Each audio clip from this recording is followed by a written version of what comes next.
જય શ્રી રામ ડાયરા અને માતાજીની જય। આપણે સવારમાં ઉઠી ગયા હતા ને સવારમાં ઉઠીને સીધા આવી ગયા ગામમાં કારણ કે ગાડામાં હવા ભરાવાની હતી એટલે તો આપણે ગામમાં આવ્યા ને હવાનો ઓલો બાટલો ચાલુ કર્યો હતો એટલે થોડીક હવા ઓલી થઈ જાય પછી ભરાય તો આપણે ગાડુમાં બાંધી દીધા હતા બળદને અને પછી પાછું હવા ભરી લઈએ અને ત્યાં આપણે ખેતરે આવ્યા તો પારા વારી લીધા હતા અને મોટર બંધ કરવાની હતી તે આપણે પારા જોતા હતા ગોળીની ગોળે છીટા થઈ ગયા હતા અને પછી જોઈએ છીએ હવે એવામાં કઈ માંડવી વાવવી અને પછી પાછા આવી ગયા મોટર બંધ કરવા અને મોટર કરી દીધી બંધ અને આથી હવા આવી ગઈ હતી કઈ બંધ પછી આપણે આવી ગયા ગામમાં ડેરીએ દૂધ દેવા તો આપણે દૂધ દઈ દીધું અને ભાઈ જઈ લે બેઠો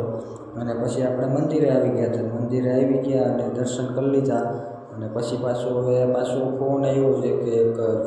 મહેમાન હતા આવતા હતા તે આપણે ત્યાં તેડવા જવાના હતા અને પંચર પડી ગયું હતું ગાડીમાં તો આપણે તેડવા જઈએ છીએ અને પછી ગાડી લઈને ગામમાં ઉતારીને ગામમાં આવ્યા ત્યાં તો મીંડળી જોતી હતી કે આ ટાયરમાં પંચર છે તો વાંહે ટાયરમાં પંચર હતું અને આપણે હવે પંચર અંતવી લઈએ